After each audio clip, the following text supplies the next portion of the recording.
All right, you entered a plea of guilty on May 23rd. According to your plea bargain agreement, punishment is to be assessed at a cap of 7 years in the prison. There's a $1,500 fine, and the state is silent on your application. Have both parties had a chance to review the PSI report? We have, Judge. Any objections to the PSI report from either side? No, Judge. All right. State, you are silent. Defense, do you have any witnesses? Yes, Judge. I would like to call Tony Rosales. All right. If they'll come forward, please. All right, could you raise your right hand for me, please? Do you solemnly swear or affirm the testimony you give will be the truth and nothing but the truth, so help you God? Yeah. All right, you can lower your hand, state your name for the record. Antonio Rosales. All right. And Judge, if I could, I guess kind of give you some backstory, and I'm sure Megan will let me know if I missed any facts. So this incident took place in 2022. My client was the driver of a car. There were several other young men in the car with him with this incident who participated in this. Subsequent to that incident, my client had been, I guess, arrested, and then Mike Beliveau had represented him. That charge had been dismissed. And since that time, Ethan he got a job. He became a licensed security guard, passed his level 3, and was, I think, had turned his life around from this incident. And then this charge came back up, and that's what brings us here today. So I can be sure. So he became a licensed security guard, then this charge popped up. Yes, then this subsequent charge, yes. So he had passed all his levels. He was licensed to carry a firearm as a security guard. He had passed all the testing, all the background checks. And then I guess the case got refiled as the deadly conduct. At least 2 of the other juveniles in the car with him, I think subsequently have been arrested and charged with capital murder. And which is why he's here as a co-defendant on the deadly conduct charge. So obviously the boys he was with that night, and it's noted in the offense report, he had, after work, had gone to this Nathan kid's house, and that's how he ended up being involved in this situation. And the capital murder charge has absolutely nothing to do with this offense. No. So I guess what I just wanted to point out to the court is, since his incident in 2022, Ethan has turned his life around, has a good, productive job. He's still working as a security guard, not carrying a firearm, but just a lower level of security guard. And the reason I wanted his dad up here is to speak to a couple things. First of all, about the changes in Ethan since then, and also about the job opportunities he's got. So may I proceed? Yes. So Tony, I know you and I have had several conversations about Ethan and what happened that night. Can you tell the court what sort of attitude or behavior you've seen out of Ethan since this incident back in 2022? Before and since this incident, I mean, that night he used very, very poor judgment. I mean, he made a very bad decision, but he acknowledges it. His family acknowledges. We all acknowledge what he did, and like I said, like you just said, you know, we all assumed it was resolved, and we can start trying to remove this from him. And he proceeded to get his commission with the state. He in fact, the day he was arrested with the indictment, he was on his way to work. He was carrying his firearm. He was in uniform. And then everything came crashing down again. But that still hasn't stopped him. We've talked about him going to St. Philip's College for CDL. Let me ask you some. Well, I have to ask him formal questions. Okay, I'm sorry. So, what kind of work do you do? Oh, I'm an HSE engineer, petroleum industry. Okay. I've been doing that for the last decade and a half. Okay, and so you and I have talked about Ethan's opportunities in the oil field, correct? Yes. Okay, and you and I have discussed, and Ethan, I guess the goal is, if he gets probation, that he wants to apply to be a commercial truck driver. Yeah, he's already set up for his SAGE program at St. Philip's College, but we have to wait to see what happens here. Okay. And then I guess as part of that, if he's able to finish his program as a commercial truck driver, he has a lot of opportunities for work in the oil field and the oil industry, correct? Yeah, oh, well, as a service provider, not directly in the oil field, but as a service provider, yes. Okay. And can you tell the court what a service provider is? So basically, you'd be transporting materials back and forth. Depending on the outcome of this court, will be determined whether or not he can get his TWIC. Okay, tell the court what the TWIC is. Transportation Work Identification Card. There are federal and felony restrictions to that. It's not always 100% that he won't be able to get his TWIC, but he could always get a waiver. The thing is it will limit his opportunities to be able to get a TWIC card if he doesn't get a waiver approved. But then he can still work with a CDL. He just won't have as much opportunities for advancement that he normally would. But I guess what you're telling the court is Ethan has a lot of opportunities and possibilities facing him. Correct? Yes. Okay. And I guess I didn't see any violation reports or anything that's been filed. I guess, has Ethan been living with you since the incident? 100%. Yeah. I mean, all he does is work and come home and play on the Xbox. I mean, that's basically all he does. Okay. So you haven't had any problems with him since then? Okay. And I guess, are you asking the court to give him an opportunity at probation? Absolutely. I mean, he's not been in trouble before this or since this. And we went over the PSI together, right? And you saw how serious the offense was, right? Yes, and I would not. I mean, it's hard for me to say because obviously I want to do everything. I mean, I've got a private lawyer. I did everything I can to try to keep him out of jail, keep him out of prison, because that's not where he belongs. But to be honest with you, I've read it and I understand what he did. And even as his father, I still can't say that I wouldn't have the same feelings or make the same statement that they made in the PSI. Well, I think it's good that you're honest about this situation and recognize the severity of the situation, but also understand that hopefully, given the opportunity, Ethan can be successful. Yes, sir. Okay, that's all I have, Judge. And Judge, I had given these to Megan. These are just some of his withholding stuff and some of the state licensing stuff. Thank you. All right. That's all I have. May I ask a question? Of course. All right.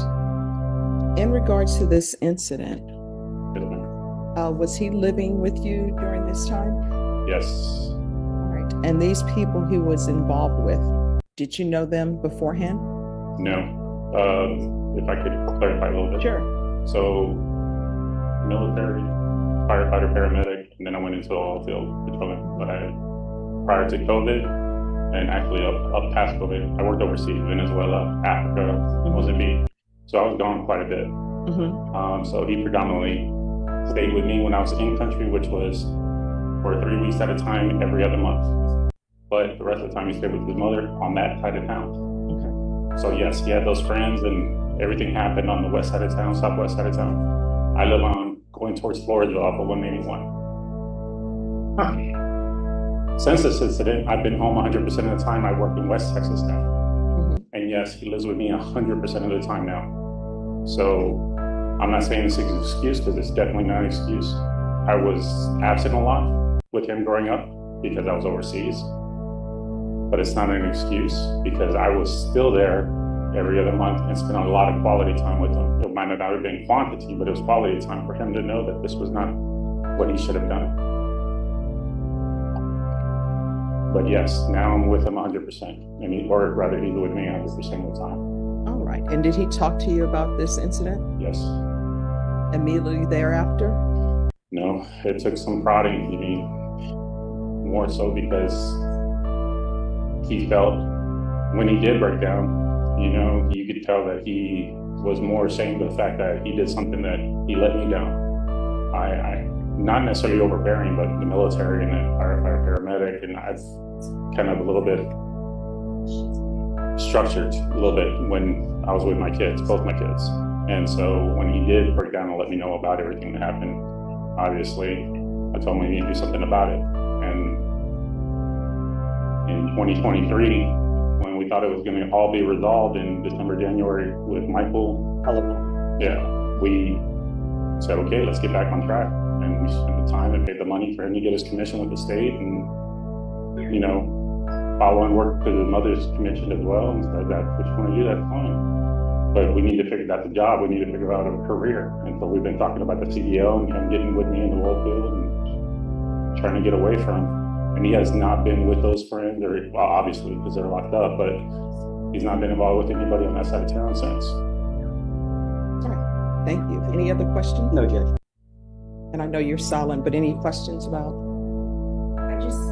know you stated that you understand. So did you view the police reports in this case, or? Not since the incident, yes, Okay. but not obviously when he was arrested.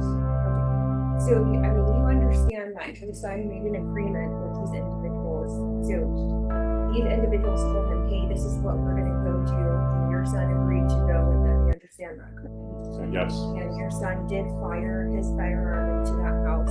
yes, he did. And it was occupied by multiple people. There were two 2-year-olds inside that home. Yeah, and I told him, despite the fact that they didn't believe anybody was there, you still fired. Yes. And besides the two 2-year-olds that were there were other adult individuals in the room as well. You understand that? Yes, Okay. And one of the victims describes that there were over 200 bullet holes inside the home. You understand that? yes, Okay. And your son was aware of this and agreed to engage in this type of conduct back in 2022. from what I understand, I know from my son's recollection, is that he didn't think it was going to be all what it ended up becoming. You know, yes, he knew what they were going to go do, but he didn't believe it was going to be as impactful as it was. So I guess it's my understanding he just didn't believe that the home was occupied, but he understood that. Yeah, but he didn't understand that they were going to do as much damage as they ended up doing. Okay, but he still engaged Yes. shooting firearms. Yes. You pass the orders. Are there any other questions? All right. Thank you so much. And thank you for giving me some insights into your son. Thank you. So, Any other witnesses? yes, Judge, I do want to call Axel. I have some issues, I think, as far as if the state's going to be silent. I think cross-examining the witnesses in a manner in which Megan is doing, I think kind of exceeds the scope of the silent. All right. Well, the court will note that according to the plea bargain agreement, the state is silent, but they are able to address fact issues. Well, I understand addressing fact issues, but my understanding, Judge, is addressing fact issues as part of argument if I misstate anything, and I have no objection to that. Okay. All right. The court will note your any objections you have with regards to this witness. Thank you. And Judge, so I'd like to call Ethan Rosales. Can you raise your right hand for me, please?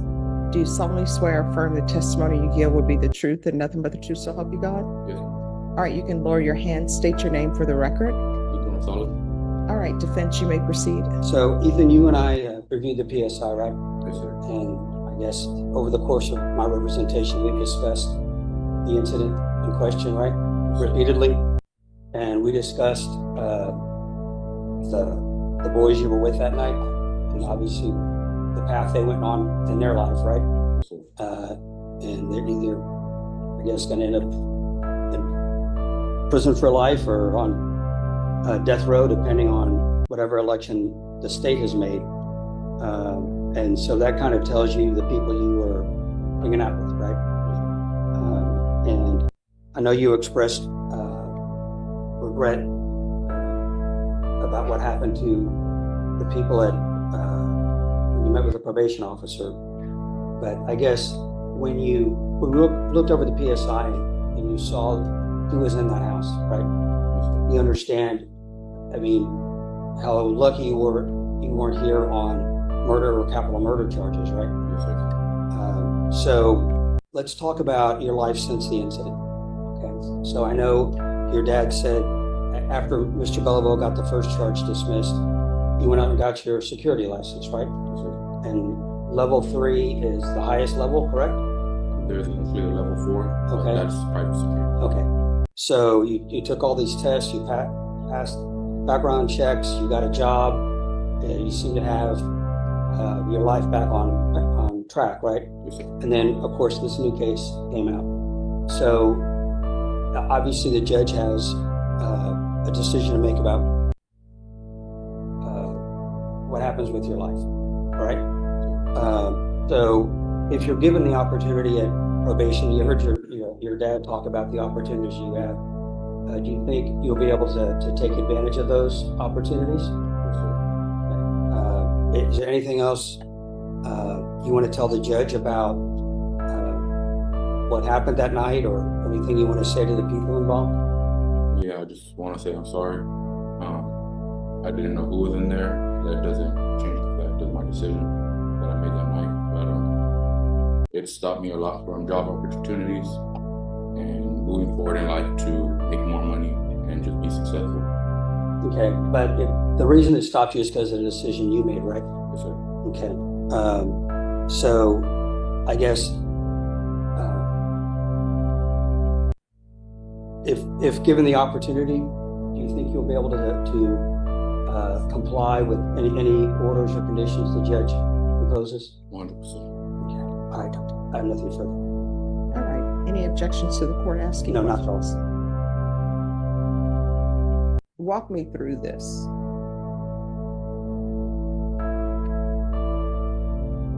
Friends come to you. Were they your friends? If I thought they were. All right. So how did you meet them? How did you all become friends? Growing up in the school, playing basketball at the park, stuff like that.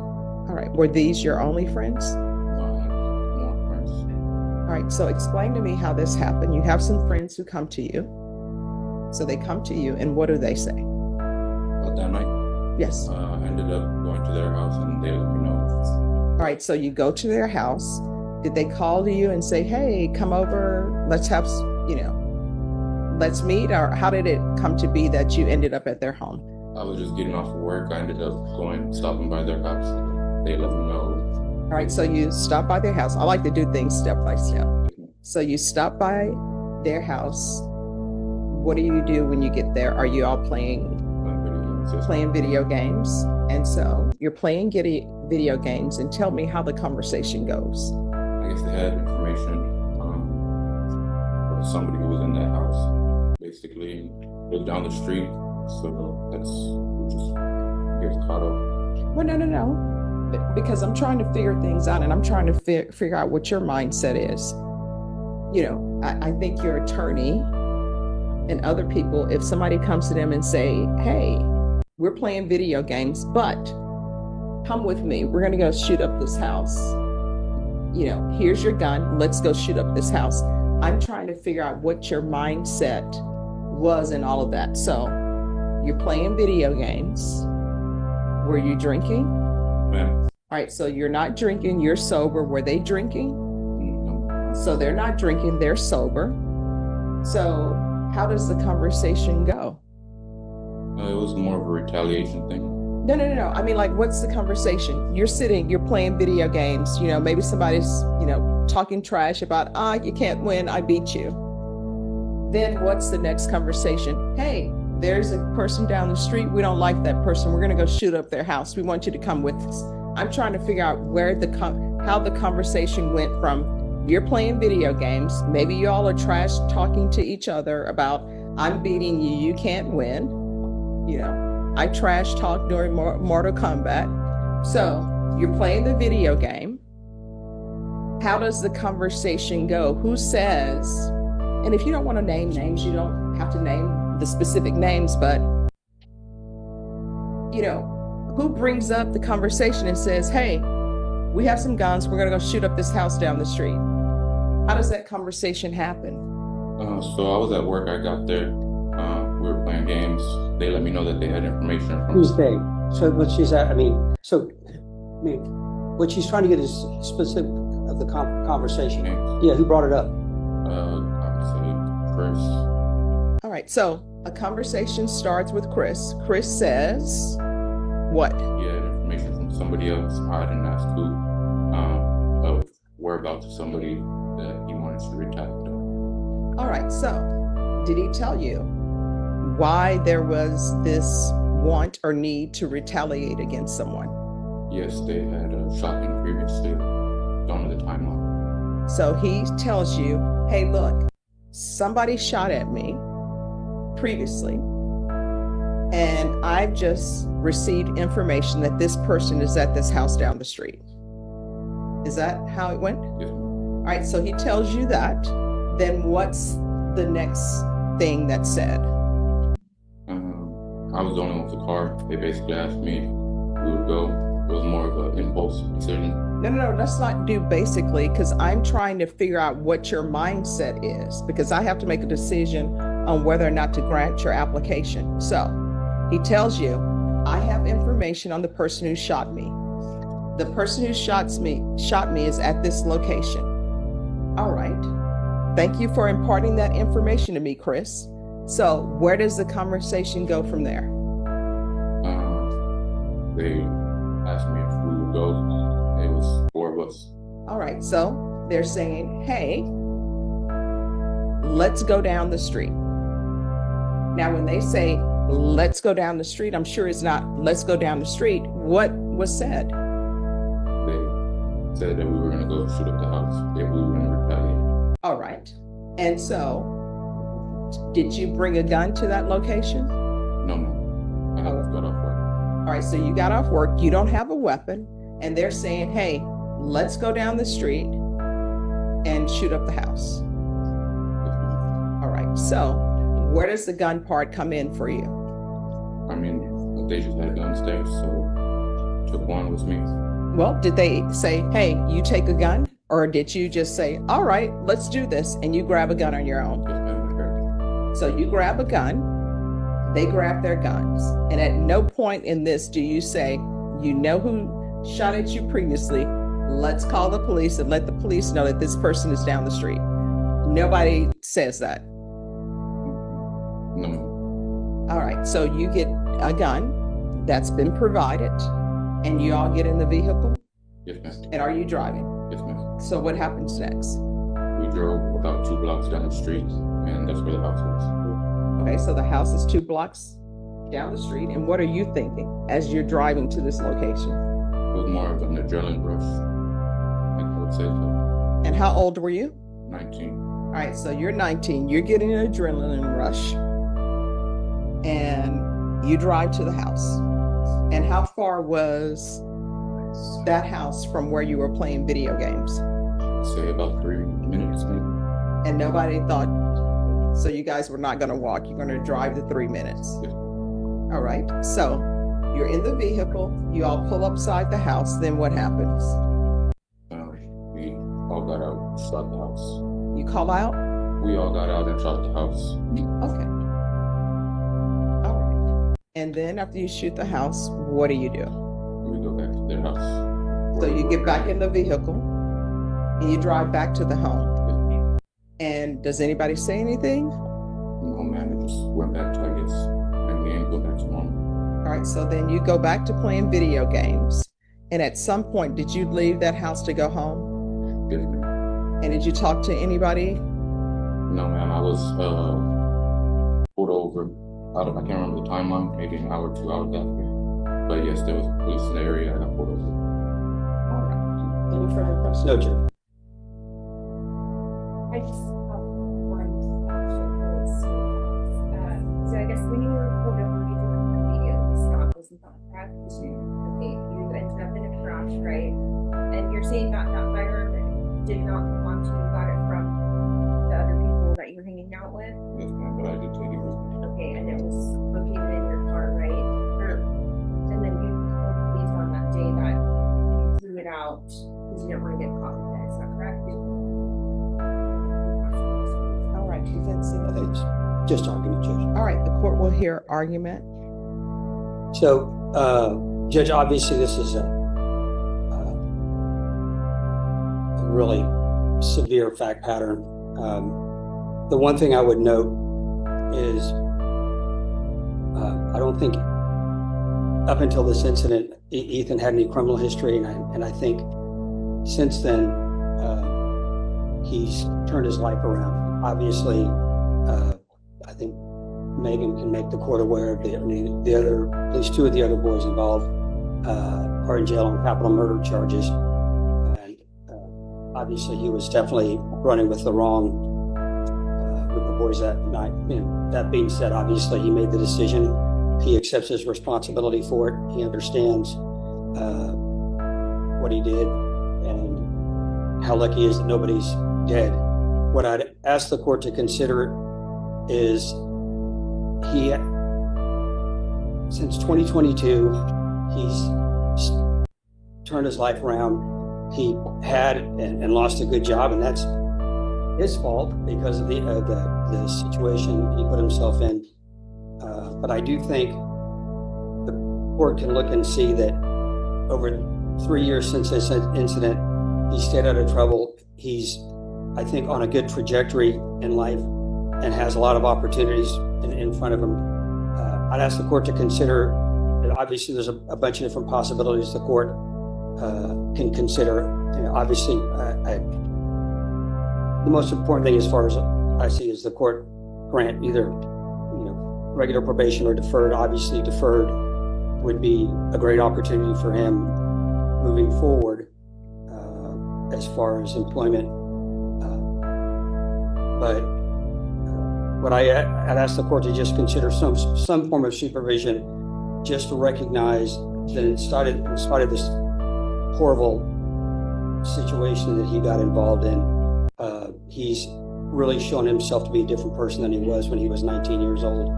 And I think he's got a good path in front of him. I'd ask the court to grant his application for either deferred or regular with whatever conditions the court feels are appropriate.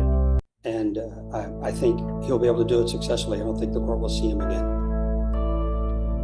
All right.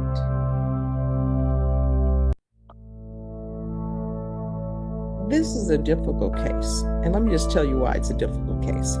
It's a difficult case in that when you have children, people always say when you punish a child or give punishment to a child, it needs to be done immediately because otherwise they've done other things that shows that they've internalized what they've done wrong and they made changes. So it's regretful that this case wasn't done sooner, and that's no fault through the prosecutors. And in this court, sometimes cases are not indicted. But here's my issue. When people get together in these groups and they decide to commit crimes together, sometimes if one person would have said, no, I'm not doing that. For example, it sounds to me like people were lazy. They didn't want to walk the 3 minutes. Probably if you would have said, yeah, I'm not going to drive. I'm not a part of this. Who knows? Maybe they wouldn't have done that day. I'm looking at the complainants too. Sometimes, well, I'm just going to say it. Some things are the cost of doing business, right? If you sell drugs, you're probably going to go to prison. You may end up getting killed. Cost of doing business. If you're a gang member, you may end up getting shot and die. Cost of doing business. If you shoot up someone's home and they come back and shoot up your home, cost of doing business. That probably will happen. But we can't have people running around lawlessly. And that's my issue. So the young children in that house, they were not a part of the cost of doing business. And I see that there's some issue for restitution. And honestly, I don't want to give restitution to somebody who shoots at somebody else, and then somebody comes to their home to shoot up their home, and now you want restitution. That's sort of like the cost of doing business. I'll hear restitution amounts, but it's really the cost of doing business. And I don't think they should benefit from, as we learned in law school, they have dirty hands. So they should not be benefiting with restitution. So the state is offering a cap of 7 years. I just don't think this is a case that's appropriate for probation. Counsel, I'll consider, I'll retain jurisdiction. Okay, So, can I speak to the cap? yes. Well, I appreciate the court retaining jurisdiction. So Judge, I'd ask the court to take into consideration that it's been 3 years since this incident, that he's not gotten any more trouble, he's maintained employment, and obviously if he does well and the court grants him shock, then I think he'll still have a good future in front of him. I'd ask the court to assess a sentence of 3 years TDC while retaining jurisdiction. All right, so the state was silent on his applications, but I don't think they were silent on the cap. I think that covers, I think silent is silent. I think it's entirely up to the court. I don't think if the state wanted to make argument, then they could have opposed. All right, well, I will tell you this. According to the plea bargain agreement, it says the state will make no recommendations to the application for deferred or community supervision. But state, if you have nothing to say with regards to the cap, the court will make its own decision based upon the stipulations, the PSI report, and defense's argument. I don't want to say it's in light of the market, but that's what I'll be asking. All right, so this is what the court is going to do. There's going to be a $1,500 fine. Time and money run concurrent. The court will sentence you to 4 years in the prison, give you credit for any time served. And